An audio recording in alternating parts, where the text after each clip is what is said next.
Assalamualaikum warahmatullahi wabarakatuh.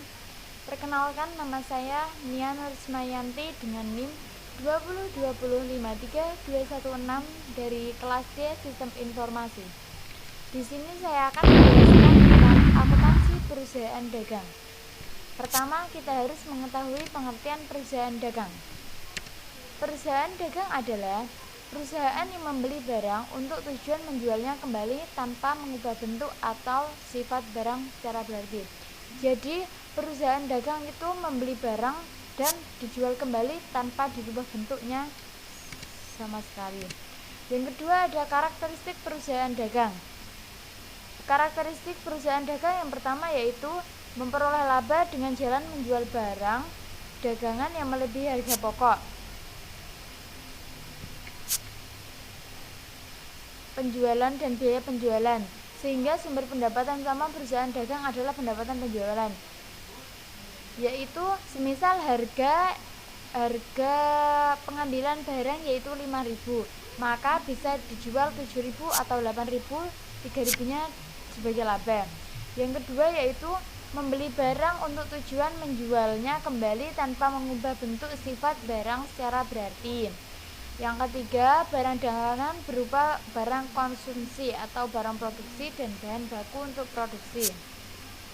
Selanjutnya yaitu karakteristik perusahaan dagang yang selanjutnya. Keempat, kegiatan perusahaan ini terutama adalah pembelian dan penjualan barang berwujud fisik dengan spesifik berat, volume, atau ukuran fisik lainnya yang jelas. Yang kelima, adanya barang dagangan yang menimbulkan pos beban operasi yang disebut harga pokok penjualan, dan biasanya beban ini merupakan porsi yang cukup besar dibandingkan dengan seluruh beban yang terjadi. Selanjutnya, karakteristik perusahaan yang keenam yaitu siklus operasi perusahaan dagang. Yang pertama, tagihan dikirim, menerima kas, lalu membeli persediaan. Barang diterima, lalu persediaan barang dagangan, penjualan persediaan, barang dikirim, penjualan secara kredit, masuk piutang usaha, penagihan, masuk ke tagihan dikirim, dan seterusnya. Perbedaan perusahaan dagang dan perusahaan jasa. Keterangan wujud barang, perusahaan dagang berwujud fisik, perusahaan jasa berwujud non-fisik. Akun dan laporan keuangan perusahaan dagang. Akun persediaan barang dagangan atau neraca. Akun beban pokok penjualan atau laporan laba rugi. Sedangkan perusahaan jasa tidak terdapat akun persediaan barang dagang atau neraca karena tidak berwujud fisik. Yang kedua, tidak terdapat akun beban pokok penjualan atau laporan laba rugi. Siklus operasi perusahaan dagang. Kas, hasil pekerjaan, piutang usaha, tagihan dikirim.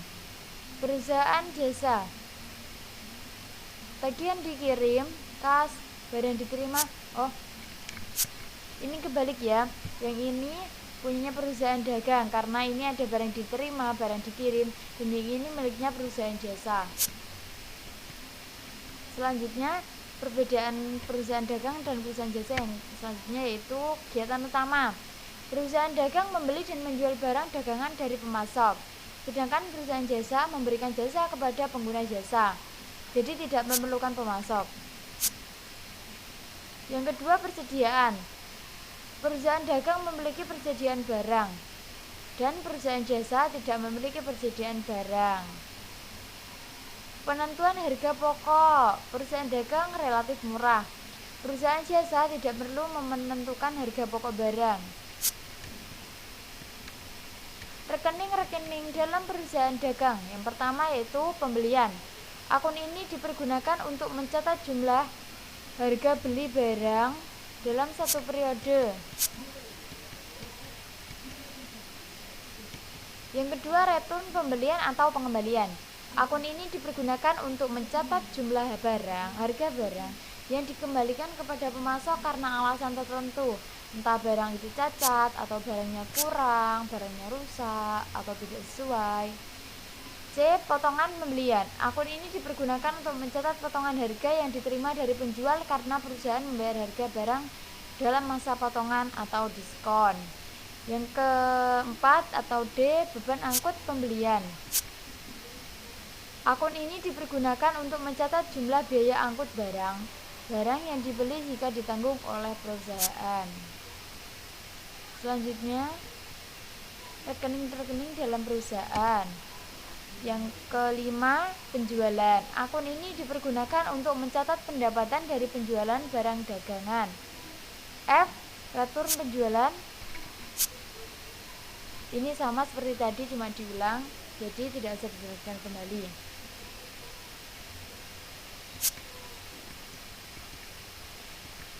Rekening yang selanjutnya yaitu utang dagang. Akun ini digunakan untuk mencatat timbulnya utang dagang dan pelunasan kewajiban atas pembelian secara kredit. Selanjutnya, piutang dagang. Akun ini digunakan untuk mencatat timbulnya piutang dagang dan penerimaan pelunasan piutang atas penjualan secara kredit. Dan ini hampir sama, cuma yang ini utang dagang dan yang ini piutang dagang.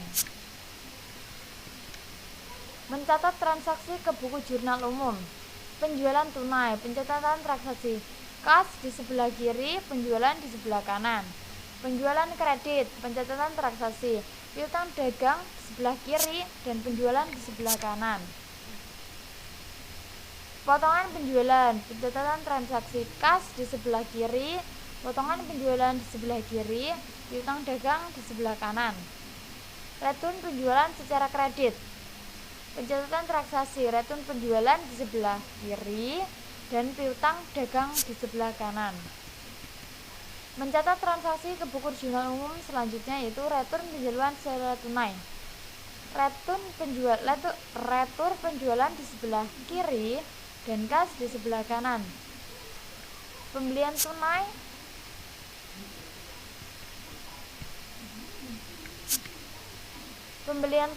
pembelian di sebelah kiri, kas di sebelah kanan. Pembelian kredit, pembelian di sebelah kiri dan utang dagang di sebelah kanan. Potongan pembelian, utang dagang di sebelah kiri, potongan pembelian di sebelah kanan dan kas juga di sebelah kanan. Mencatat transaksi ke buku jurnal masih seputar mencatat transaksi ke buku jurnal selanjutnya yaitu retur pembelian secara kredit, utang dagang di sebelah kiri, retur pembelian di sebelah kanan. Retur pembelian secara tunai, kas di sebelah kiri, retur pembelian di sebelah kanan. Beban angkut pembelian secara kredit, pembelian di sebelah kiri, beban angkut pembelian di sebelah kiri dan utang dagang di sebelah kanan. Mencatat transaksi ke buku jurnal umum selanjutnya yaitu pelunasan utang dagang. Utang dagang di sebelah kiri dan kas di sebelah kanan. Penyetoran uang tunai dan barang dagang ke modal. Pencatatan transaksi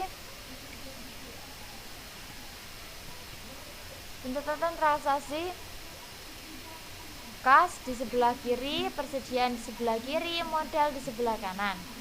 Pengambilan barang dagangan untuk kepentingan pribadi, prive di sebelah kiri, persediaan di sebelah kanan. Apa rekening atau perkiraan? Rekening atau perkiraan adalah suatu media untuk mengklasifikasikan dan mencatat penambahan dan pengurangan dari tiap-tiap unsur laporan keuangan. Wujudnya seperti apa? Nah, yang pertama, kolom pertama yaitu ada tanggal. Kolom kedua ada keterangan, kolom ketiga ref, yang keempat ada jumlah, kolom kelima ada tanggal lagi, kolom keenam keterangan, kolom ketujuh ref, dan kolom kedelapan jumlah. Bentuk lain dari kas, sisi kanan dan sisi kiri. Bagaimana menggunakannya? Saldo harta, utang dan modal dicatat mengikuti persamaan dasar. Harta sama dengan utang plus modal. Nah, di sini transaksi. Harta sama dengan kas, piutang sama dengan utang plus modal yang berasal dari utang dan modal. transaksi yang sisa saldo yaitu masuk kas 11.500, piutang 2.000, utang 1.000, dan modal 12.500. Ini sisi kiri, dan ini maksudnya sisi kanan. Saldo 11.500 dari kas masuk sisi kiri kas. Saldo 1.000 saldo utang masuk sisi kanan. Harta sama dengan utang plus modal, harta atau kas. Saldo 11.500 tadi masuk sisi kiri, saldo hutang masuk sisi kanan, saldo modal masuk sisi kanan. Nah, ini keterangannya. Saldo harta diletakkan pada sisi kiri sesuai letak harta di persamaan akuntansi. Saldo hutang diletakkan pada sisi kanan sesuai letak hutang di persamaan akuntansi. Saldo modal diletakkan pada sisi kanan sesuai letak modal di persamaan akuntansi. Bagaimana dengan pendapatan, biaya, dan price? Pendapatan, menambahkan modal. Menambah modal masuk pada sisi kanan modal. Pendapatan. Contoh, saldo pendapatan juga masuk sisi kanan. Biaya atau beban-beban mengurangi modal masuk sisi kiri. Masuk di sebelah sisi kiri biaya. Price atau mengurangi modal juga masuk sisi kiri. Bagaimana jika ada transaksi? Transaksi dapat mempengaruhi saldo harta, hutang, modal, pendapatan, biaya serta prive yang dicatat pada masing-masing rekening. Pencatatan di rekening harta atau kas. Saldo sisi kiri 11.500, mendapat penambahan 1.000 masuk sisi kiri. Dan pengurangan sebesar 500 masuk sisi kanan. Penambahan diletakkan pada sisi yang sama dengan letak saldo normalnya karena penambahan mengakibatkan saldo bertambah. Penambahan harta dicatat di sisi kiri debit. Pengurangan harta dicatat di sisi kanan debit. Pengurangan masuk sisi kanan atau kredit.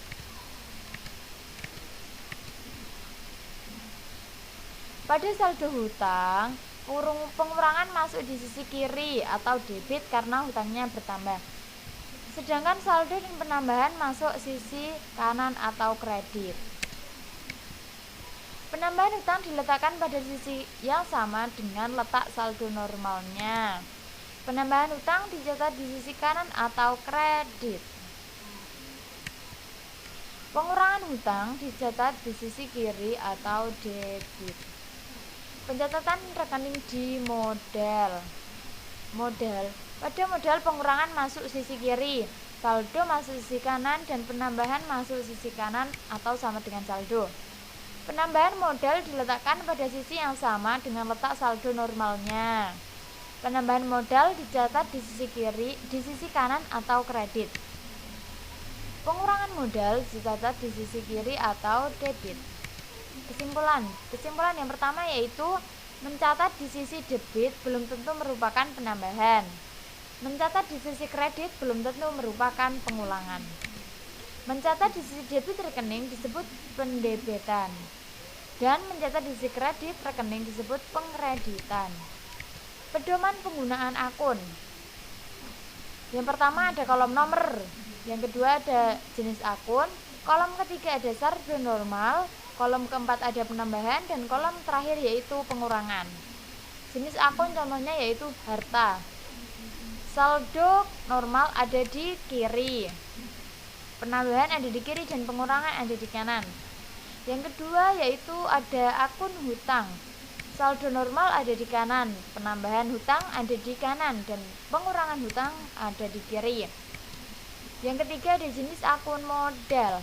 Saldo normal ada di kanan, penambahan ada di kanan, dan pengurangan modal ada di kiri masuk kredit. Jenis akun pendapatan, saldo normal masuk di kanan, penambahan kanan, dan pengurangan ada di kiri. Beban atau biaya yang digunakan, saldo normal masuk di kiri, penambahan masuk di kiri, dan pengurangan masuk di kanan. Prive, saldo normal masuk di kiri, penambahan masuk di kiri, dan pengurangan masuk di kanan. Selanjutnya yaitu jenis akun harta, saldo normal masuk debit, penambahan masuk debit, dan pengurangan masuk kredit. Hutang, saldo normal masuk kredit, penambahan masuk kredit, dan pengurangan masuk debit. Modal, saldo normal masuk kredit, penambahan masuk kredit, dan pengurangan masuk debit. Pendapatan, saldo normal masuk kredit, penambahan termasuk kredit, dan pengurangan termasuk debit. Beban atau biaya, saldo normal termasuk debit, penambahan termasuk debit, pengurangan termasuk kredit. Dan yang terakhir prive, saldo normal termasuk debit, penambahan termasuk debit, dan pengurangan termasuk kredit. Perkiraan atau rekening. Perkiraan atau rekening ada dua, yaitu real atau permanen dan nominal. Real atau permanen yaitu meliputi rekening-rekening yang terdapat dalam neraca, yaitu aktiva, hutang, dan modal. Sedangkan nominal meliputi rekening-rekening yang terdapat dalam perhitungan rugi laba, yaitu rekening pendapatan dan rekening beban. Nama rekening, rekening real, permanen, dan rekening nominal. Nama rekening penjualan, penjualan. Kas, kas. Penjualan termasuk rekening nominal, dan kas masuk rekening real atau permanen. Hutang sewa masuk hutang sewa rekening permanen. Beban iklan masuk rekening nominal, beban iklan. Modal masuk rekening real atau permanen. Piutang dagang masuk rekening real atau permanen dengan nama piutang dagang. Bagian rekening atau perkiraan. Bagian rekening atau perkiraan yaitu daftar lengkap dari rekening-rekening yang dipakai oleh suatu perusahaan dengan penggolongan tertentu menurut unsur laporan keuangan. Contoh, badan rekening dari PT ABC nomor 1 yaitu ada aktiva 1.1 aktiva lancar, 1.1.1 nama rekeningnya yaitu kas, 1.1.2 piutang, 1.1.3 persediaan, 1.2 aktiva tidak lancar, 1.2.1 yaitu aktiva tetap, 1.2.2 rekeningnya yaitu akumulasi penyusutan, 1.2.3 rekening investasi, 1.2.4 aktiva lain-lain. Selanjutnya yaitu nomor 2, yaitu hutang. 2.1 hutang lancar, 2.1.1 hutang gaji, 2.1.2 hutang operasional lainnya, 2.2 hutang tidak lancar, 2.2.1 hutang bank, 1.2.2 ini salah, ini seharusnya 2.2.2 hutang obligasi. Yang nomor yang ketiga yaitu ekuitas, 3.1 modalnya di store. Sekian penjelasan tentang akuntansi perusahaan dagang dari saya. Wabillahi taufiq wal hidayah. Wassalamualaikum warahmatullahi wabarakatuh.